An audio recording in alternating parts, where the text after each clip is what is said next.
Kamusta po kayo mga minamahal kong kababayan? Ito po ang inyong lingkod, Governor Presby Velasco. Inaanyayahan ko po kayong manood at sumubaybay sa ating programa, Presby with Love.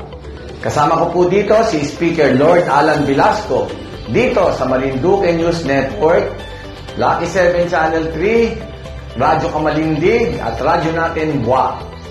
Atin pong tatalakayin at bibigyan linaw ang mga isyong napapanahon kaugnay po sa ating mahal na lalawigang Marinduque.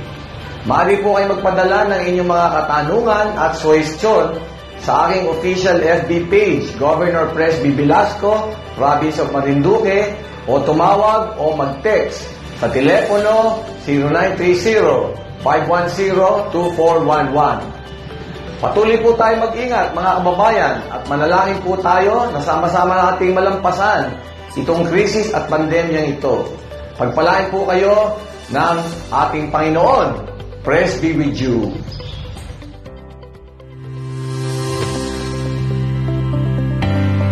Magandang araw, Marinduque. Ako po si Romeo Matac Jr. ng Presidential Communications Operations Office, Philippine Information Agency. At nandito na naman po tayo mga kababayan sa isa na namang episode ng Presby with Love, kung saan na ilalahad ng ating butihin at napakasipag na gobernador ang mga proyekto ng Kapitolyo. Gayon din, tatalakayin ni Governor Presby ang mga napapanahong usapin na may kaugnayan sa pagpapaunlad, pagpapayaman at pagpapayabong ng ating mahal na lalawigan. Mga kababayan, tayo po ay sabayan ng sumasing papawid sa DZNS FM 94.1, Radyo Kamalindig at Radyo Natin Buwak 105.7 FM. Napapanood na rin po tayo sa Marinduque News Network, Lucky 7 Channel 3 at live na naka-simulcast sa social media platform ng PAA Marinduque at sa official Facebook page ng Provincial Government, Governor Presby Velasco, Province of Marinduque. Kagaya po ng palaging sinasabi ng ating gobernador, open na open po siya at willing na willing po siya para po sagutin ang inyong mga katanungan at mga concern. Kaya maaari po kayong makibahagi sa ating programa sa pamamagitan ng pagpapadala ng inyong mga concern o ng inyong mga katanungan sa ating comment section box. Gayon din po sa ating pong local o hotline number na 0930-510-2411. Mga kababayan, wag na po nating patagalin pa. Muli po ang ating Governor Presby. Isang mapagpalang araw po mga kababayan. Nandito na naman po si Governor Presby, Presby with you. At katulad po ng dati ay kasama po dito sa ating programa, Presby with Love, ang ating pong pinagpipitagan na Speaker of the House of Representatives, Speaker Lord Alan Velasco. Katulad po ng dati, tayo po ay napapanood dito sa Lucky 7, Channel 3, at naririnig po sa Radyo Kamalindig. Nandiyan po ang paborito po nating DJ Yash. At naririnig din po tayo sa Radyo Natin Buwak. Halina na po at palaging sumubaybay dito sa Presby with Love. Ano po? At meron po tayo mga pag-uusapan ng mga importante as usual. So, manood at makinig at malaman po ang mga pangyayari sa ating mahal na lalawigan na Marinduque. Gayon din po mga kababayan, inaanyayahan po nating tumutok ang ating pong mga kapatid sa sektor ng pagsasaka, gayon din po ang ating mga mahal na mga mangingisda. Sapagkat sa ikalawang segwada po ng ating programa ay makakapiling po natin naman ang kinatawan mula sa Department of Agriculture. Ano po, sa katauhan po yan ni Sir Mon. Mamaya po yan. Pero bago yan, batiin po muna natin ang ating mga kasama sa serbisyo publiko, ang buong puwersa ng Department of Agriculture at ng Provincial Agriculture Office ay nandito po at live na live sa ating pong programa, ang ating pong Provincial agriculturist na si Mr. Armando Pedregal at sa kanyang assistant Assistant Provincial Agriculturist na si Miss Susan Uy. Gayon din po ang ating mahal na Bukal Ishmael Lim at si Bukal Lynn Angeles. Governor, ano na po ang update at status ng COVID-19 sa Marinduque? Well, maganda po ang balita dito sa nangyayari sa COVID-19 situation sa Marinduque. Meron po tayong total cases na 3,554. Pero yan naman po ay simula pa nung Marso 2020, nung talaga pong lumaganap itong talagang nakakapinsalang COVID-19. Sa ngayon po ay may 102 na active cases na lang po tayo. Dito lang pong katapusan ng buwan ay mga 141 po yan. At nung September 2021 po ay mga 485 po yan. Ano po? At meron po tayong mga active cases po nga yan na nagkaroon po ng breakdown at itong buwak po ay siya pa rin mataas sa 62. Ano po? At nakausap ko naman si Dr. Lito Awat at kanila po talagang tinututukan itong active cases sa buwak. At nakikita naman po nila na with the compliance na dito sa ating mga minimum public health standards at paghihigpit po dito sa Kapitolyo, capital town ng Marinduque, ay bababa na rin po yan. Anggasan po ang pangalawa, 15 po. Mugpog ay 10, malaki na po ang binaba niyan. Torrijos po ay 7 na lamang. Buena Vista at Santa Cruz po ay parehong 4. Ano po? At nadagdagan po ng kaunti ang total na nawala po dito sa ating daigdig at pumanaw. 160 po ang sinamampalad. Ano po? At dito naman po sa vaccination ay patuloy po tayong nagpapabakuna ng ating mga kabaryo. Aming nga pong gusto ni Speaker Lord Alan Velasco na ma-attain po natin kaagad itong herd immunity na 169,000. Kaya naman po patuloy tayo ng pagkuha ng mga bakuna. At sa ngayon po ay may overall vaccine count na delivered na po tayo na 147,280 doses. At yan po ay may breakdown. Ito pong Sinovac, may 92,000 doses po tayo na nakuha. Pfizer po ay 14,040 doses. AstraZeneca po ay 12,240. Sinopharm po ay 10,000. Moderna ay 10,000. Janssen ay 9,000. Ano po? Doon po sa ating mga A group, no?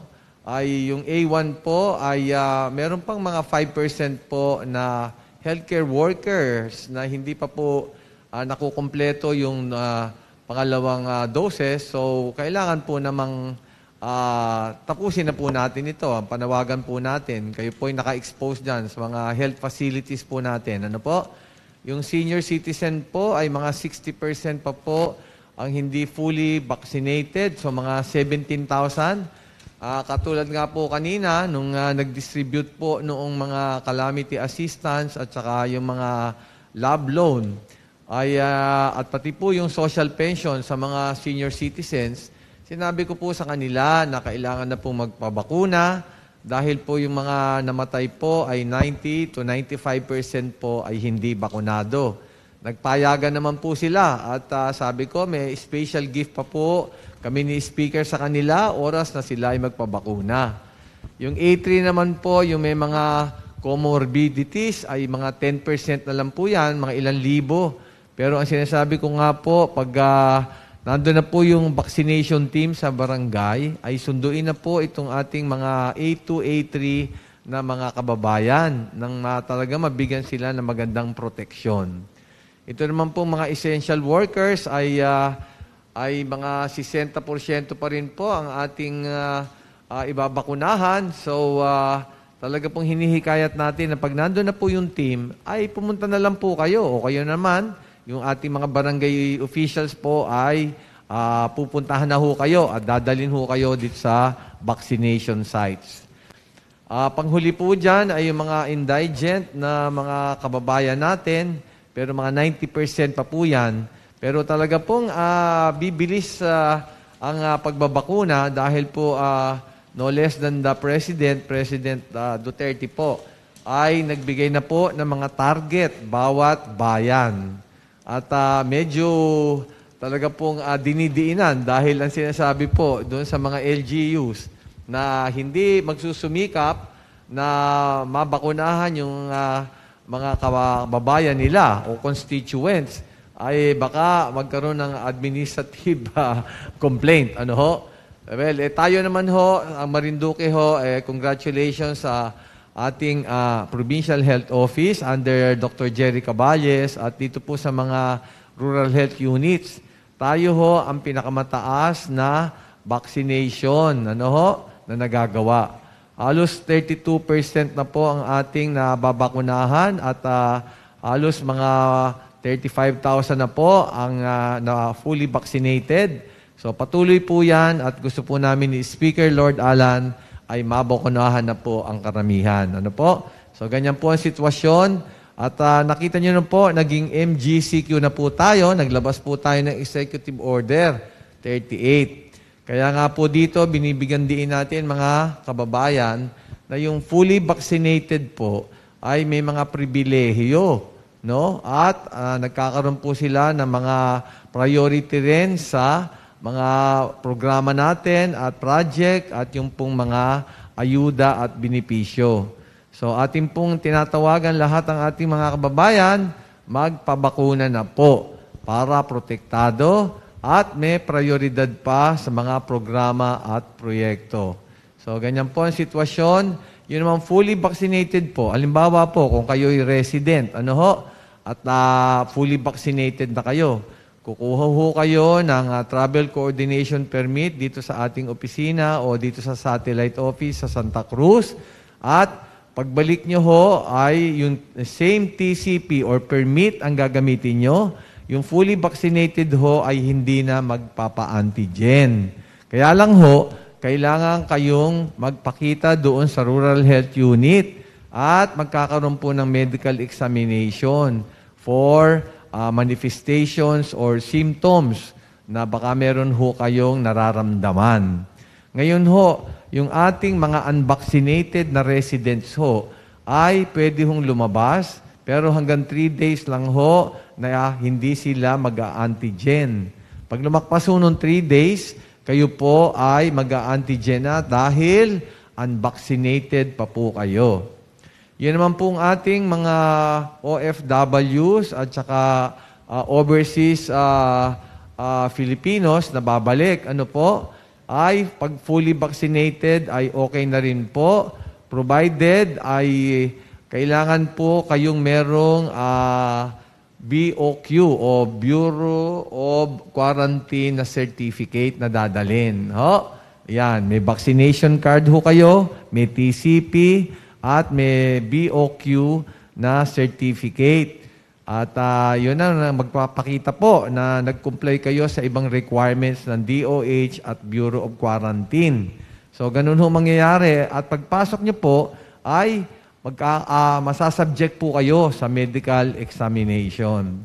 So yung ating pong fully vaccinated na non-APORs ay pwede na rin hong pumasok, kaya lang ho ay kailangan may special na rason o justification bakit po kayo papasok dahil tayo po ay still under MGCQ. So ganun ho ang sitwasyon.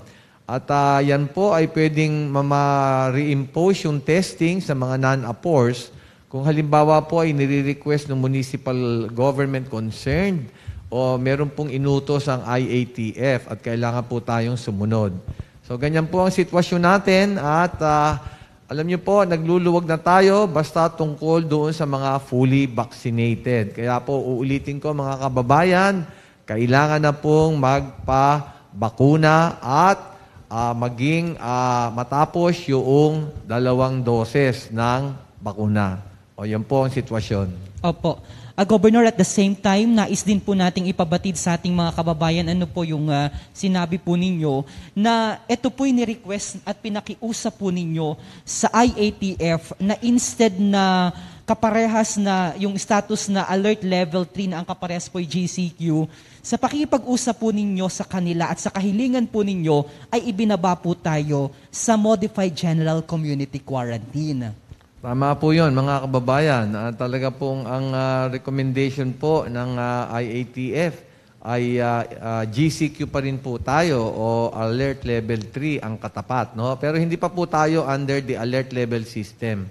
Kaya po, nung sinabi po yun, ay nandun naman po ako at nire-represent ko po yung League of Provinces of the Philippines, kung saan po tayo nga ay National President.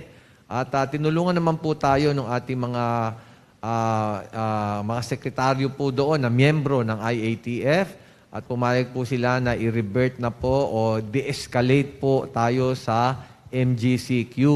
Dahil nga po pinaliwanag ko na maganda na po ang condition dito ng COVID-19 at yung transmission count po ay mababa na at yung total bed utilization ay mababa na rin po. So, ganyan po. Nagluluwag din po tayo mga kababayan dahil nakikita po natin na hirap na rin po ang ating mga kababayan, lalo po yung mga negosyante. At yung ekonomiya po natin ay kailangan ng gumalaw. Ano ho? At yan naging naman po ang policy talaga ng national government. Basta po fully vaccinated ay may mga pribilehiyo na po at kailangan na rin magluwag to restart the economy. Marami po tayong mga kababayan ang nakatutok ngayon sa atin pong programa at mamaya po para sa kabatiran po ninyo ay pag-uusapan po natin at sasagutin po ni Governor. Magbibigay po siya ng ilang paliwanag hinggil naman po sa sitwasyon ng kaso ng African Swine Fever dito po sa probinsya at sa ilang mga naitala na po dyan sa ilang mga barangay sa mga munisipalidad na babanggitin po mamaya. Samantala, kaalinsabay po ng pagpupursigi ng pamahalaang panlalawigan para po masug po at malabanan ang COVID-19. Patuloy rin naman po ang pakikipag-usap ng ating mahal na gobernador at ni Speaker Velasco para magkaroon po ng marami pang proyekto para sa kagandahan at kagalingan ng ating mahal na lalawigan. Governor kamakailan ay nakipagpulong po kayo at ito nga po ay naaprubahan. Yun pong tinatawag na Provincial Development and Physical Framework Plan ng Department of Human Settlements and Urban Development. Pakipaliwanag naman po ito, Governor, para sa ating mga kababayan. Well, ito po ay patungkol doon sa Comprehensive Land Use Plan sa probinsya. At ito po ay naumpisahan pa nung dating administrasyon. At ito pong Provincial Development and Physical Framework Plan ng Marinduque ay para po yan sa pagsisimula noong 2016 pa po hanggang 2025.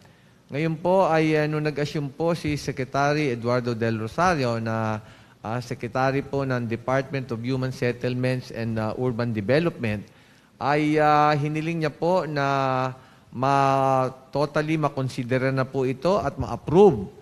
At kaya po ang ginawa ng nating sa lalawigan ay nakipagpulong po tayo dito sa mga ating mga planners sa 6 na bayan. Nireview po namin ulit at nakita naman po natin na yung tinrabaho po nila ay nasa lugar at tama po yung pag-identify po nila ng iba-ibang zone sa bawat bayan.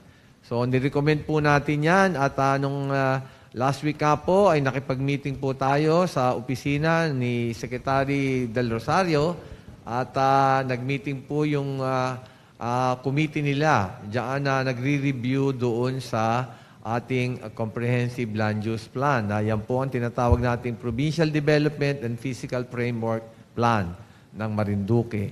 At congratulations po sa mga nagtrabaho lahat dito. Kasama na po dyan yung mga ating katulong sa 6 na bayan. Na-approve na po itong ating Provincial Development and Physical Framework Plan para sa Marinduque. At pinakita po dyan sa ating mga footages na in-award po yan ni Secretary Del Rosario. At tuwan-tuwa po tayo na meron na po tayong guide para po sa development ng ating Marinduque.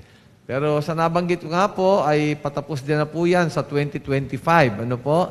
So, kailangan po magplano na rin po sa darating na mga 2022 kung paano po natin gagawin yung susunod na framework plan para po sa Marinduque. Ano po? Ganyan po, kailangan pong i-review at tignan po natin kung maring baguhin po ang ibang plano na pinagplanuhan nila dati.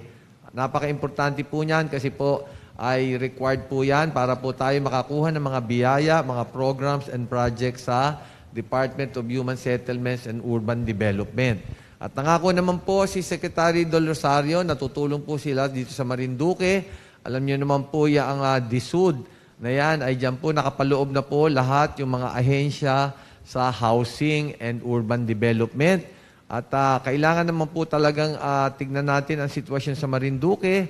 And it's about time na mag-urbanize po tayo ng mga ilang areas dito na na-identify dun sa physical framework plan. Ayan.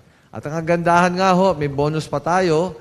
At humiling po tayo at binigyan naman po kaagad. At alam nyo naman po ay kakilala rin ni Speaker po yan, Lord Alan Velasco. Nakakuha pa po tayo ng evacuation center para po sa District 1 na 40 million. Ano po?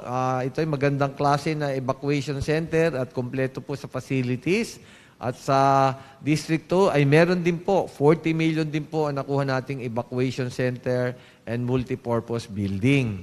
So, ganyan po nangyari at congratulations po sa Marinduque. Tayo po ay isa sa mga iilan lang na probinsya na naaprubahan po itong Provincial Development and Physical Framework Plan. Totoo po. At hindi po yan mangyayari kung hindi rin naman po sa pagpupursige ng ating pong Speaker, Lord Alan Velasco at Governor Presbitero Velasco Jr. Ngayon, Governor, isa po ito sa mainit na pinag-uusapan ngayon. Ano po?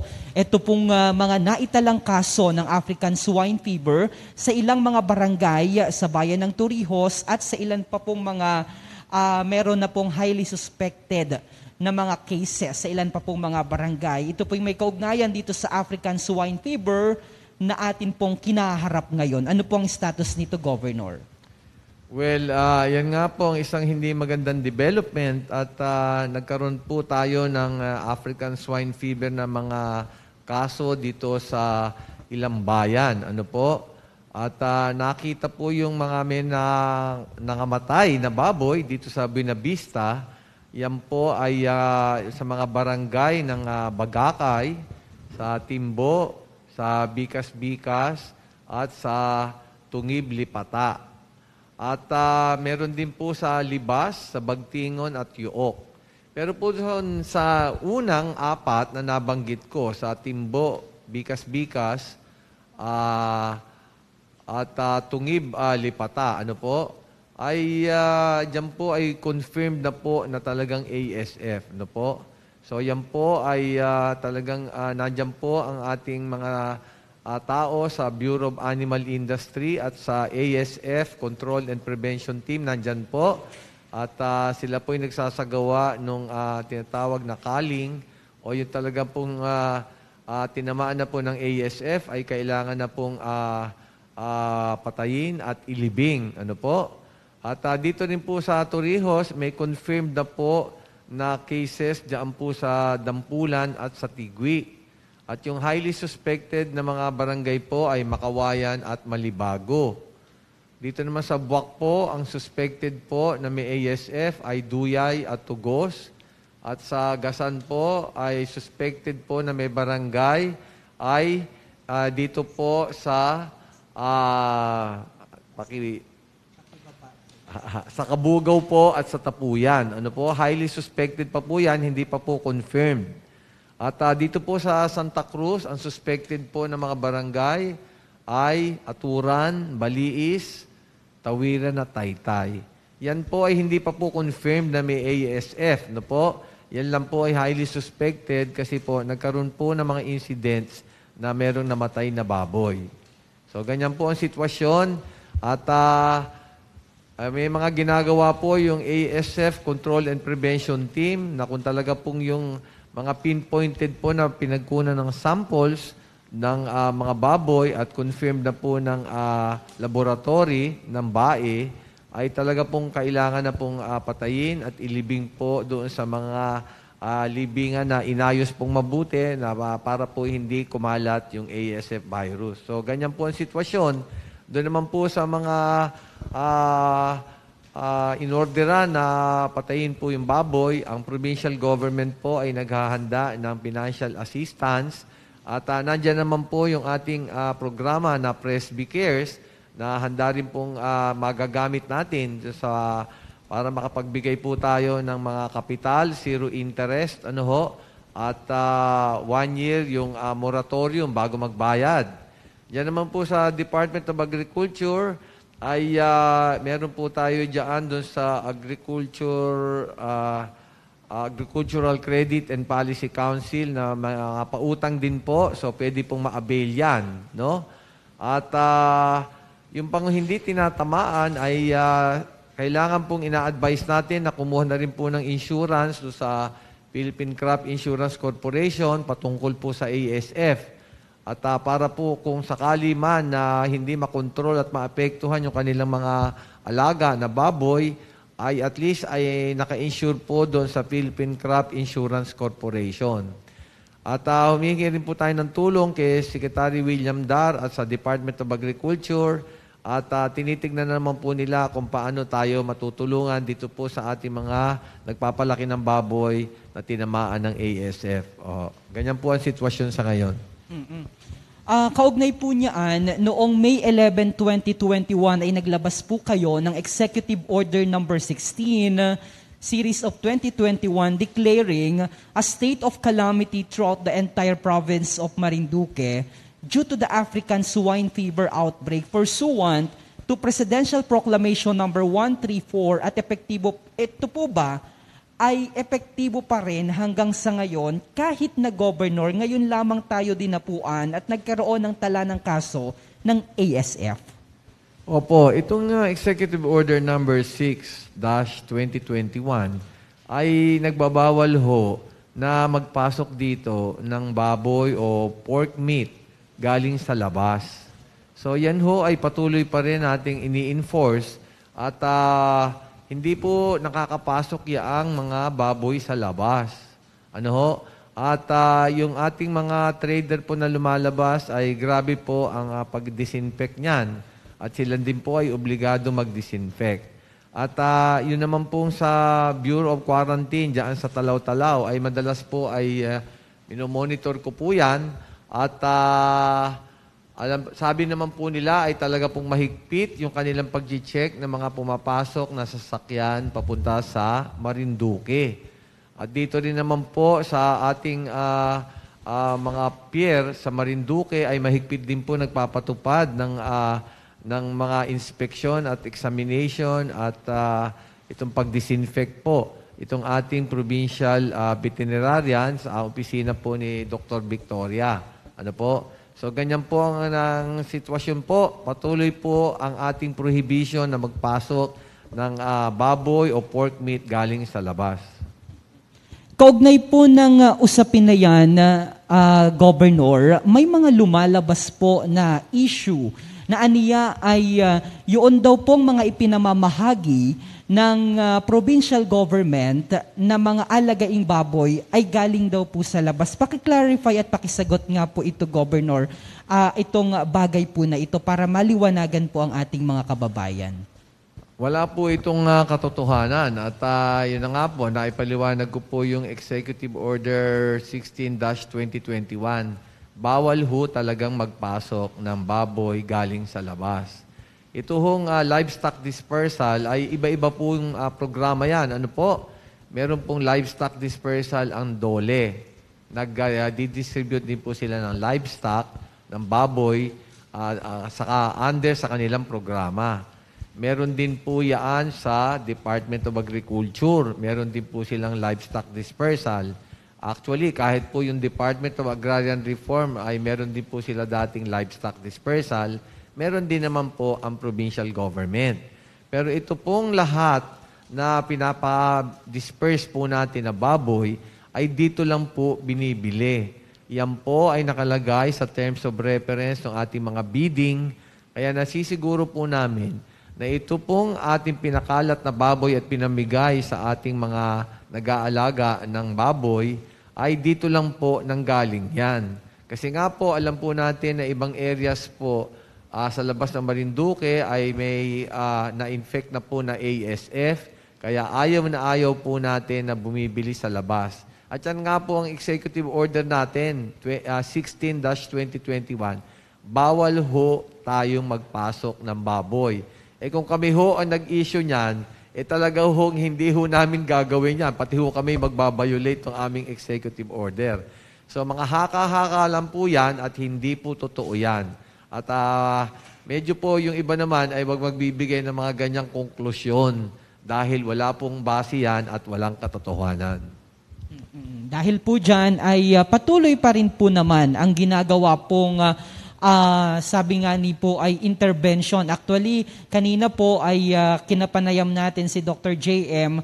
Victoria at nagbigay po doon ng komento ano po ang tanggapan po ni Speaker na sa patuloy po sila speaker ang kanyang tanggapan na nakikipag-ugnayan, kalakip at kasama po ang pamahalaang panlalawigan para nga po masugpo at tuluyang nating mapagtagumpayan ang laban naman natin ngayon sa ASF. Ngayon nagtatanong po ang ating mga kababayan dahil marami po tayo, Governor, na affected nito pong kaso na ito. Ano-ano po ang mga inaasahang intervention o ayuda ng mga apektadong magbababoy mula po sa pamahalaang panlalawigan? Well, nakausap ko na po ang ating hepe ng ating Provincial Disaster Risk and Reduction Management Office.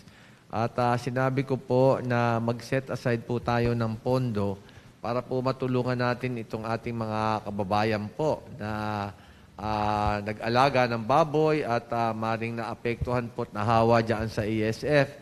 Kaya naghahanda po kami ng financial assistance. Ano po?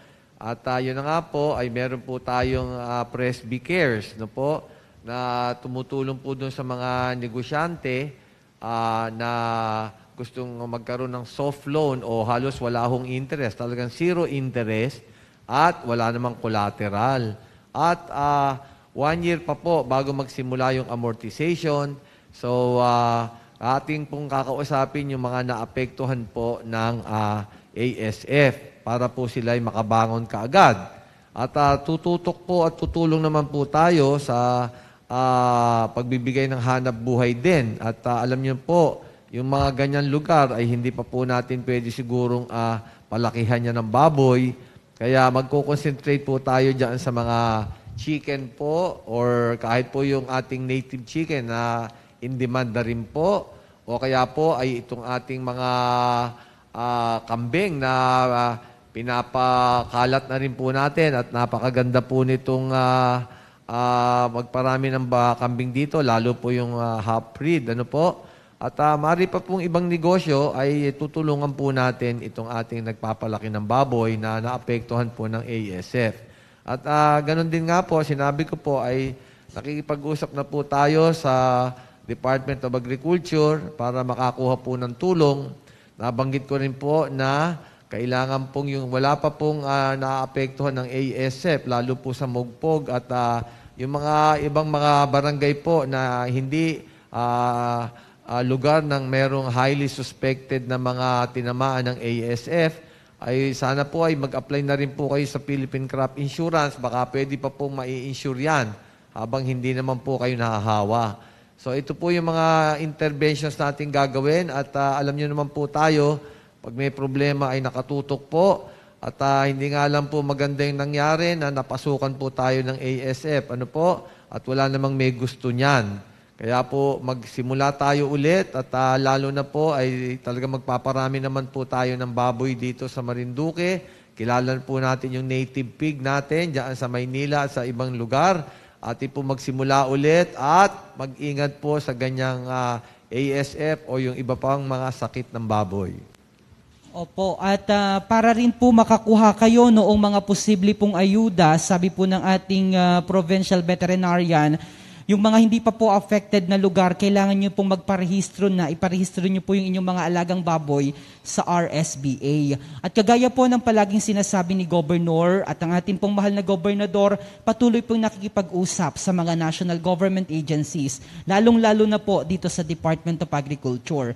And speaking of Department of Agriculture, makakapiling po natin maya-maya sa pagbabalik po ng ating programang Press Be With Love, ang kanila pong marketing specialist na si Mr. Ramon Policarpio ng Department of Agriculture ng Regional Field Office Mimaropa. Magbabalik po kami, makalipas lamang po ang ilang mga paalaala mula sa Department of Health. Dahil bakunado ka, aba panalo yan! Sali na sa Bakunado Panalo Raffle. 3 million worth of cash prizes ang ipamimigay. Basta't bakunado ng COVID-19 vaccine, may chance kang manalo ng 1 million pesos sa grand draw at isa sa 100 winners sa monthly draw. How to join Bakunado Panalo? Step 1. Register for free. Text ResBacunaReg, space name, /age, /address at isend sa 8933. Step 2. I-text ang vaccine details. Text ResBacuna, space, first letter ng vaccine brand, /pangilang dose, /LGU, /petsa ng bakuna, at isend sa 8933. Piso lang kada send. Kung partially vaccinated ka o nakatanggap ka ng unang dose, meron ka ng 1 raffle entry. Kung fully vaccinated o nakatanggap ka na ng 2 dose, additional 2 raffle entries for a total of 3 raffle entries na agad para sa'yo. Para sa bakuna na 1 dose lang gaya ng Johnson & Johnson's Janssen, don't worry, 3 raffle entries agad ang makukuha. Para naman sa ating mga senior citizen, double the number of entries ang makukuha nyo. Kung partially vaccinated, may 2 raffle entries ka. Kung fully vaccinated naman, makakakuha ka ng 6 na raffle entries. 3 monthly draws at isang grand draw worth 1 million pesos ang naghihintay sa December 2021. Ano pang hinihintay mo? Sali na! Sa ResBacuna, protektado ka na, panalo pa! Bakunado Panalo Raffle.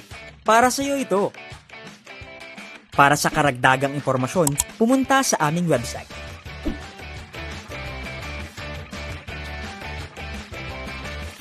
Sino ang unang makakapagpabakuna? Dahil kailangan nating masiguradong patuloy na makakapagtrabaho ang ating health system para maalagaan tayo, ang mga medical frontliners ang unang makakatanggap ng bakuna. Susunod dito ay yung mga eligible na senior citizens dahil sila ay nasa greatest risk ng severe infection o kamatayan. Alam natin ito dahil sa ating lokal na datos na mas mapanganib ang COVID-19 sa mga matatanda. Ang pagkakasunod-sunod na kung sino ang unang makakatanggap ng bakuna ay natukoy sa tulong ng mga eksperto. Tara, sa Vida Vaccination! At muli po tayong nagbabalik sa ating pong programang Press Be With Love. Kapiling pa rin po natin ang ating Speaker Lord Alan Velasco at ang ating pong Gobernador, Governor Presbytero Velasco Jr. Kagaya po ng iniwan namin kanina bago po tayo magkaroon ng commercial break, ay makakapiling po natin ang Market Specialist ng Department of Agriculture Regional Field Office Mimaropa, si Mr. Ramon M. Policarpio. Mr. Ramon, welcome po sa Marinduque at welcome po sa Press Be With Love. Magandang gabi po sa ating lahat. Magandang gabi po, Governor, at sa mga nakaantabay at nanonood sa programang ito. Magandang gabi po. Sir, ano po ba ang pangunahing pakay ng inyong pagbisita dito po sa aming lalawigan? Ako po ay inimbitahan ng Provincial Agriculture Office sa pamamagitan po ng ating Provincial Agriculturist Arman Pedregal at ang kanyang assistant po si Ma'am Susan Oy upang bigyan ng assistance ang ating probinsya upang balangkasin ang isang programa ng Sagip Saka program na naglalayong tulungan at bigyan ng assistance ang mga taga Marinduque na mga magsasaka at mangingisda na makamit ang isang disenteng pamumuhay sa pamamagitan ng kanilang pagsasaka at pangingisda dito sa ating lalawigan ng Marinduque. Opo. Kanina po ay dumalo ako doon sa ginawa pong consultative meeting sa pangunguna po ng Department of Agriculture at sa pakikipagtulungan na rin po ng Provincial Agriculture Office. At nabanggit po doon yung tinatawag na Sagip Saka. Ano po ba itong programang ito ng inyong kagawaran? Ang Sagip Saka po o ang Republic Act 11321 ay nilagdaan ng ating pangkagalang-galang na Pangulong Rodrigo Duterte noong April 17, 2019. Ito po ay naglalayong magbigay ng direktang tulong sa ating mga magsasaka at mangingisda. At dito po sa Marinduque ay aming tinalakay kung ano ang mga kaukulang tulong na dapat nating maipagkaloob sa mga magsasaka at mangingisda sa lalawigan. Ayon po sa aming talakayan sa loob ng 2 araw, nakita po namin na ang batas ay makatutulong upang mapaunlad ang pagkasaka at pangingisda dito sa lalawigan sa magitan ng direktang tulong ng ating kagawaran at pakikipagtulungan sa probinsya sa magitan ng pagkakaloob ng mga production inputs, ng skills development o pagsasanay upang mapabuti pa nila ang produksyon ng kanilang produkto at nariyan na rin po ang pagkakaloob ng mga equipment at facilities sa production at post-production upang sa gayon ay mapabuti ang kalidad ng mga produkto na kanilang ipuproduce sa kanilang mga kabukiran, ngayon na rin sa pangisdaan. At laki po dito ay meron po tayong package ng credit grants dito sa programang ito na naglalayo namang tulungan ang mga marginalized farmers na magkaroon ng puhunan na siya namang gagamitin nila sa pagpapalago ng kanilang kabuhayan sa pagsasaka. Dahil po dito, nagkaroon po tayo ng ugnayan sa mga credit facilities, sa ACPC, sa mga government funding institution, at gayon na rin sa aming opisina, na magkaroon tayo ng isang pagtutulungan upang makita natin kung paano ang tulong pinansyal na to ay makarating sa ating mga maliliit at small farmers and fisher folks ng ating lalawigang Marinduque. Opo, Governor, may nais po kayong katanungan na ipaabot sa atin pong panauhin. Well, welcome Mon at sa iyong buong team at natutuwa po kami na nandito kayo para po kami ay magabayan dito sa ating pagtulong sa mga nagtatanim, magsasaka at mga mangingisda. At dito po sa Marinduque, Mr. Policarpio, ay nakikita ko pong problema ay yung pong paghahanap ng buyer nitong ating mga mangingisda at itong ating mga magsasaka. At yun na nga po ay marami pang kailangan tulong din katulad ng inyong nabanggit na mga kapital at yung pang mga serbisyo o yung mga programa natin para lalong mapabuti yung kanilang paghahanap buhay. So, ano ba ang magandang sistema na maitutulong natin halimbawa muna dito sa ating mga mangingisda? At alam nyo po, ay pag nahuli na ito ay may mga ilang sali na kamay at bago dumating dito sa mga market namin ay ang taas na ng presyo. At ang sinasabi din nila ay yung iba naman ay dinadala ng diretso sa labas ng Marinduque. Kaya bumabalik ulit yung nahuli dito, babalik sa Marinduque, mataas na yung presyo. So, ang nakikita po ng provincial government ay kailangan tulungan sa pag-transport ng mga produkto nila, ng mga mangingisda sa pupuntahang buyer. At ang maganda ay meron na po tayong mga agreement sa mga buyer. So, yan po ang hinihiling nating tulong sa inyo. Ano pa yung maire-recommenda nyo, Mr. Policarpio, para matulungan itong mga mangingisda natin? Maraming salamat po, Governor, sa katanungan. Para po sa mangingisda, amin pong napag-usapan kanina sa konsultasyon na sa magitan ng inyong panlalawigan ng fisheries ay palalakasin po natin yung ating mga kooperatiba na nasa pangisdaan ang kanilang hanap buhay. At ito po ngayon ay isa nating paraan upang maidirekta natin sila sa mga buyers na nasa Metro Manila ngayon. In fact, Governor, kagaya ng ating napag-usapan na una nating pagpupulong, din-develop po natin ang Southern Metro Manila as our market facility natin para sa ating kadiwa ni Ani at Kita. Sa ngayon po ay ito po ang direktiba ng ating Regional Executive Director upang ang ating mga mangingisda ay magkaroon na po ng permanenteng merkado, at ito na po ang ating pagtutunan ng pansin ng mga tulong kagaya ng pagkikipag-ugnayan sa BIFAR na magamit ng kanilang refrigerated van na mailuwas po ang isda galing sa Marinduque papunta po sa mga palengke at mga merkado na nagnanais ng kalidad na isda na galing sa Marinduque. At yung kadiwa ni Anet Kita po ay isang programa na rin ng ating kagalang-galang na Secretary William Dar upang bigyan ng kaukulang direct market access ang ating mga kooperatiba sa magitan ng kasanayan nila ng paghahawak o pag-ooperate ng kanilang kadiwa outlets na mismo ang produkto o ang fish catch ng ating mga mangingisda ay sila na rin po ang magsulong at magkaroon ng direct na negosasyon sa mga buyers na aming iimbitahan at iuugnay sa mga kooperatibang ito. Maganda po yung sinabi niyo, Mr. Policarpio, at ang provincial government nga po ay gustong tumulong din sa pakikipagtulungan din sa Department of Agriculture. Kaya nga po kami ay handang mag-provide din ng kapital at meron din pong kapital nga po sa Department of Agriculture.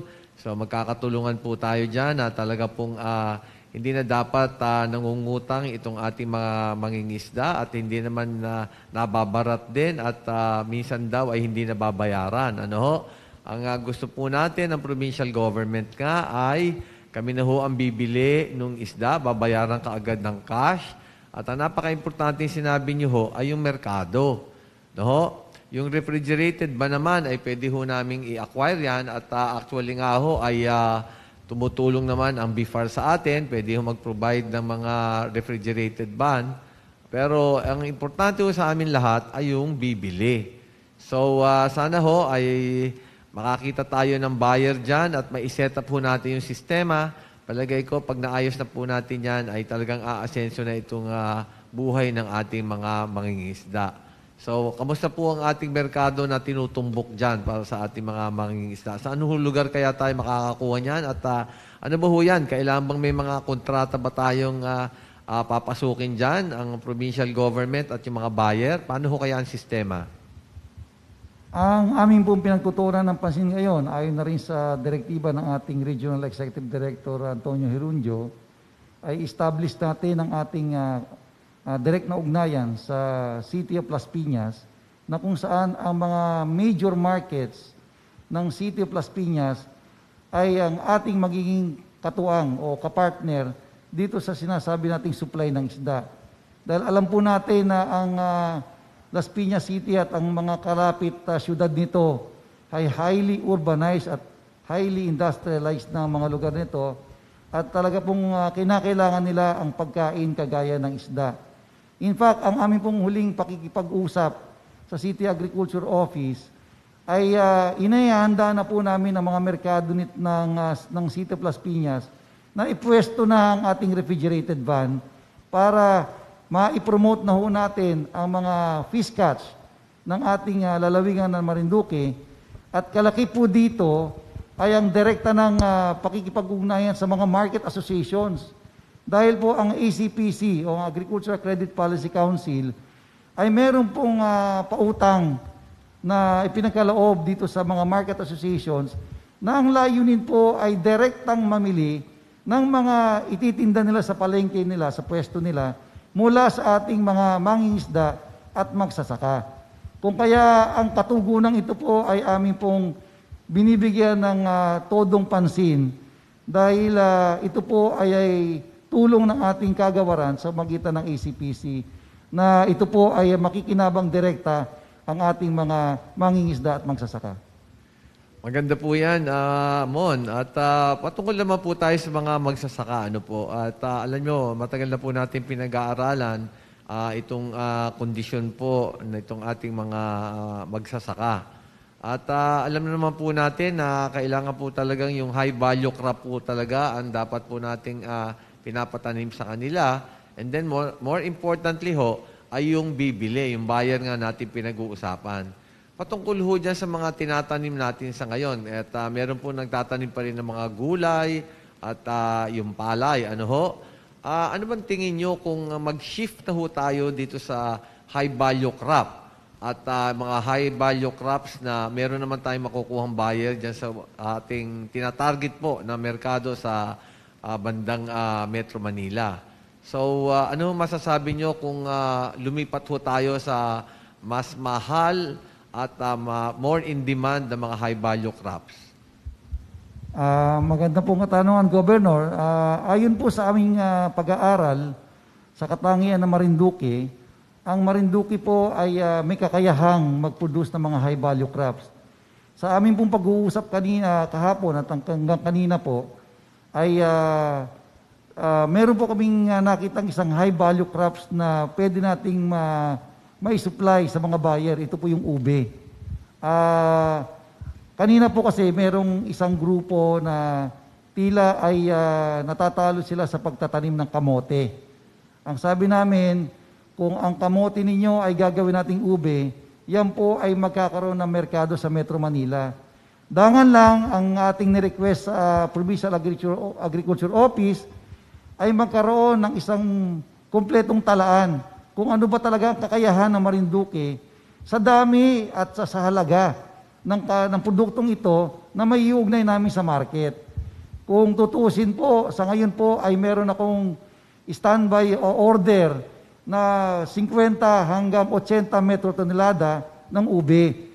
Ang problema ko po ay hindi ko may makapag-ipon ng ganyang kalaki dahil namumulot ho tayo sa mga magsasaka. Kung kaya po, sa pamamagitan po ng Kadiwa ni Ani at Kita program, ito po ay aming ino-organisa ngayon sa lalawigan ng Marinduque na magkaroon po tayo ng isang permanenteng Kadiwa outlet bawat bayan. At ito po ngayon ang magiging ugnayan ng ating mga buyers. Ito po mga buyers natin ay mga institutional buyers.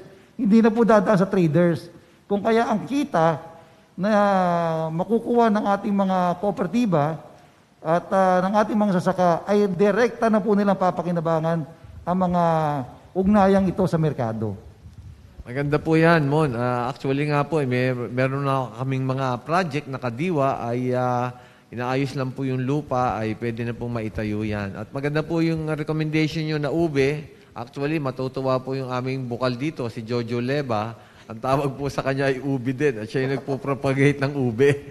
Pero maganda ho yan. Sana ho ay magawan ho natin ng koneksyon sa mga buyer at para po tayo ay makapag-umpisa ng pagtatanim ng ube. At sana po marami pa kayong ibang high value crops na mai-recommenda sa amin. Katulad po nung brown rice, yung black rice, ay gusto po naming tignan din dahil alam nyo naman po yung rice tarification ay medyo nakakahirap na po sa ating mga magsasaka. Ano po? Yan. So, Myong, ikaw naman ang magtanong. Opo. Kanina nga po, Governor, ay nakiisa po ako doon sa ginawa pong consultative meeting at nakita po natin doon may mga representasyon mula po sa kooperatiba na may kaugnayan po sa pagsasaka at pangisdaan. Ano po. At nandun din po ang mga municipal agriculture officer. Ano po yung naging resulta, sermon, nito pong ginawa ninyong pagpupulong kanina?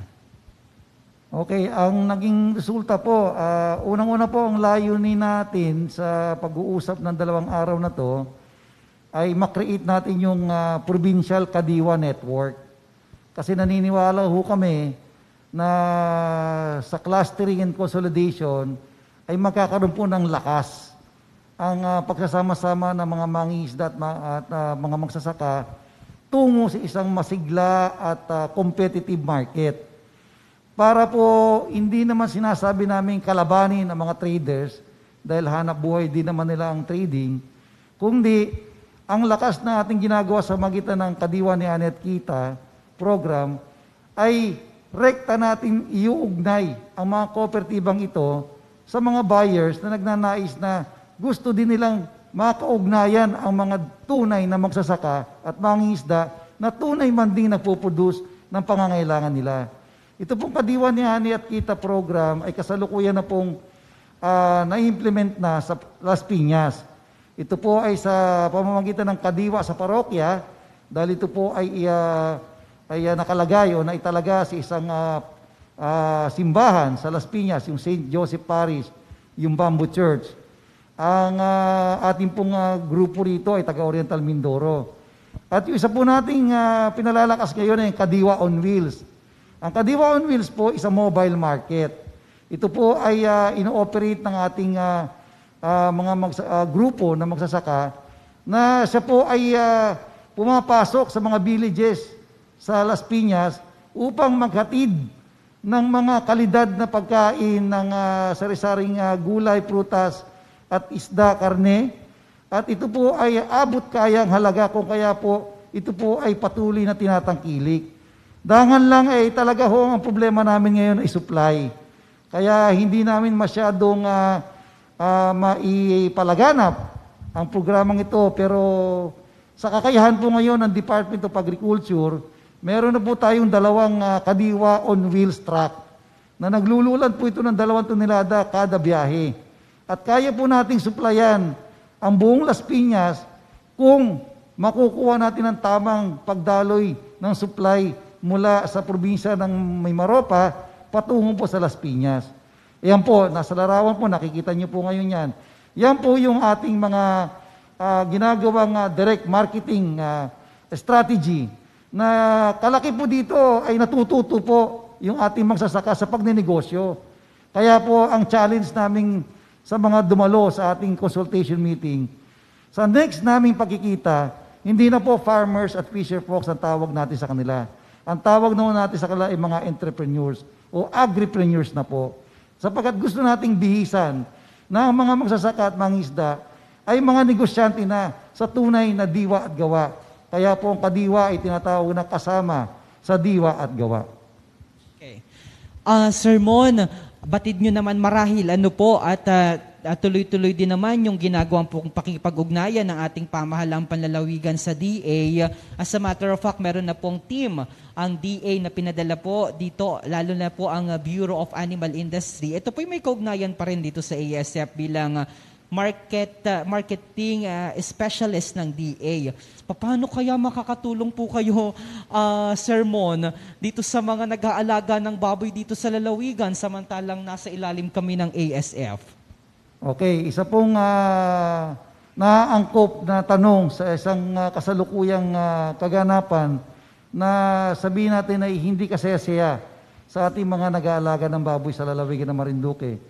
Pero ang isa pong magandang balita ay narito na po ang isang kumpanya na naging kasama natin sa Kadiwa ni Ani at Kita nung panahon pa ng Enhanced Community Quarantine na ang Mimaropa po ay nalagay sa isang matinding hamon na makilahok sa panawagan ng ating kagalang-galang na Secretary Dar upang tugunan ang supply ng baboy sa Metro Manila nung panahon ng ECQ. Ngayon kasama ko po ang Chief Executive Officer ng JM Slaughterhouse na si Mr. Henry Castro at si Mr. June Fernandez, ang kanyang Logistics Supervisor, upang maging panigurado o paniguro na meron pong bibili ng ating mga baboy dito sa lalawigan. In fact, nagkaroon na kami ng ugnayan sa Santa Cruz, kay Mayor Uy, at doon sa isang kooperatiba na magbibigay na po ng katuparan na ang mga magbababoy ay direkta na pong magbebenta dito sa ating kumpanya na ating naimbitihan bilang buyer. In fact, napakaganda po ng kanilang offer na mga insentibo sa mga kooperatibang kanilang makikipag-ugnayan para sa direct market access ng ating mga kababoy na ating isusulong sa kanilang kumpanya. At dahil po dito ay sinasabi namin na huwag tayo mawala ng pag-asa dahil sinisiguro na naman ng ating gobernador na may mga kaukulang hakbang na tayong ginagawa upang masiwata itong ASF na to, at kung pahintulutan na po ng ating punong gobernador na kami po ay magsimula ng mamili ng baboy, ay ready na po itong buyers natin na to para kami po ay magsimula na ng consolidation at the same time ay pagbibili po ng baboy sa ating mga magsasaka. Governor, baka may nais po kayong nais ipaabot hinggil po doon sa magandang balitang ipinarating po sa atin ni Sir Mon. Well, ako po ay nagpapasalamat talaga dito kay Mr. Mon Policarpio at mga kasama niya po sa Department of Agriculture dahil talaga pong binibigyan din po natin ang pagtulong dito sa ating mga mangingisda, mga magsasaka at doon po sa nag-aalaga ng baboy. At kaya po natin siya inimbita rito ay talaga pong gusto nating isakatuparan ang ating mga proyekto po na value chain at matulungan po itong ating mga nagpapalaki ng baboy, yung nagtatanim at nanguhuli ng isda. Sa alam ko po ay magiging maganda ang magiging kahinatnat nitong ating mga proyekto na kailangan po talaga ng tumulong po ang Department of Agriculture sa ating lalawigan. At yan din naman po ang talagang programa ng ating provincial government na itaas po natin ang estado ng ating mga magsasaka at nagpapalaki po ng hayop at mangingisda. Nakikita ko po sa tulong nila at sa ilalim po ng mga programa ni Secretary William Dar ay aasenso po ang ating pong mga nagpapalaki at nagtatanim ng mga produkto dito sa ating mahal na lalawigan. So, talagang salamat po kay Mr. Mon Policarpio at kasama po ang kanyang team.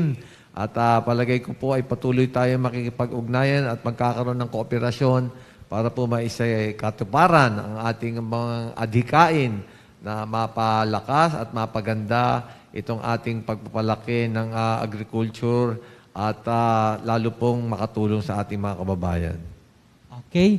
Nako, maraming salamat po, Sir Mon. Baka may mga nais pa po kayong mga paalaala at impormasyon na ipaabot sa aming mga kababayan bago po namin kayo bitawan dito po sa ating programa.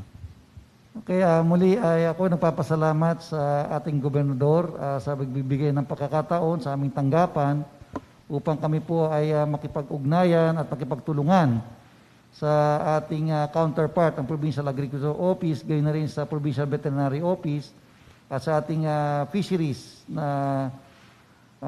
makapagbigay kami ng tulong at makapag-extend ng assistance upang ang ating pinapangarap na disenteng pamumuhay ng ating mga magsasaka at mangingisda ay magkaroon na po ng katuparan dito sa lalawigan ng Marinduque.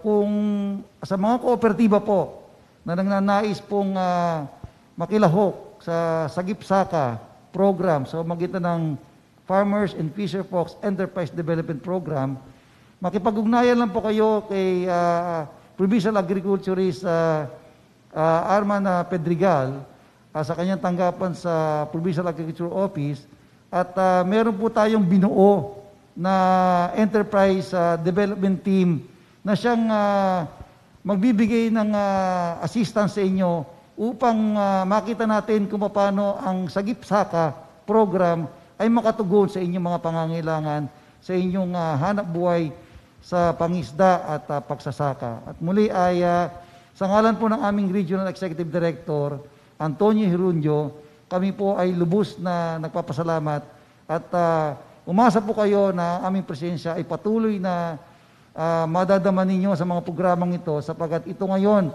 ang ninanais ng ating kagalang-galang na Secretary William Dar ang mapaabot sa ating mga saka at mangisda ang tunay na tulong ng ating gobyerno. Salamat po. Maraming salamat, Mr. Ramon M. Policarpio, ang Market Specialist ng Department of Agriculture, Mimaropa. At Governor, baka may mga naisa po kayong paalaala sa ating mga kababayan bago po tayo magtapos sa ating programa. Well, nakikita po natin mga kababayan na patuloy po ang provincial government na ating pong paigtingin ang pagpapataas po ng kita ng ating mga kababayan at yung mga proyekto po natin ay nakatutok para po tayo ay umasenso at umunlad ang ating mahal na lalawigan ng Marinduque. At sa pagtatapos po ay uulitin ko po na yung ating bakunahan ay patuloy. Tapusin na po yung ating kailangang bakunahan at ma-attain po ang herd immunity.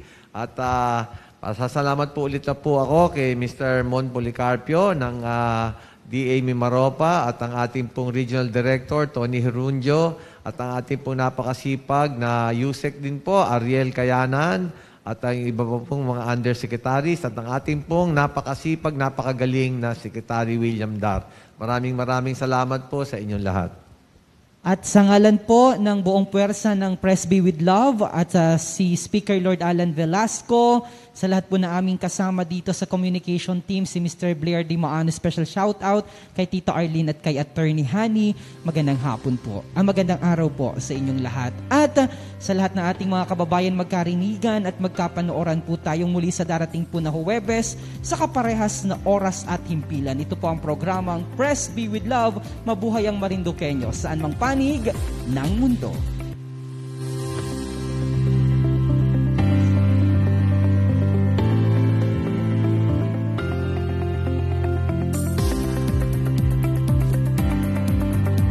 Kamusta po kayo mga minamahal kong kababayan? Ito po ang inyong lingkod, Governor Presby Velasco.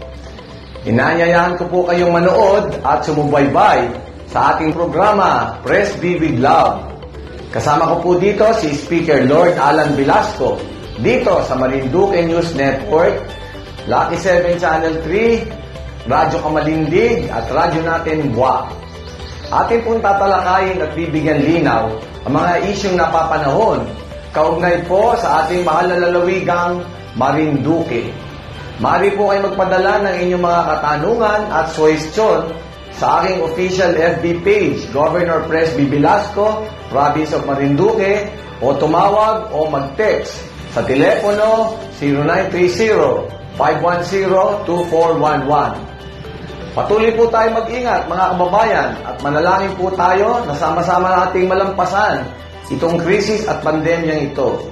Pagpalain po kayo ng ating Panginoon. Presby with you.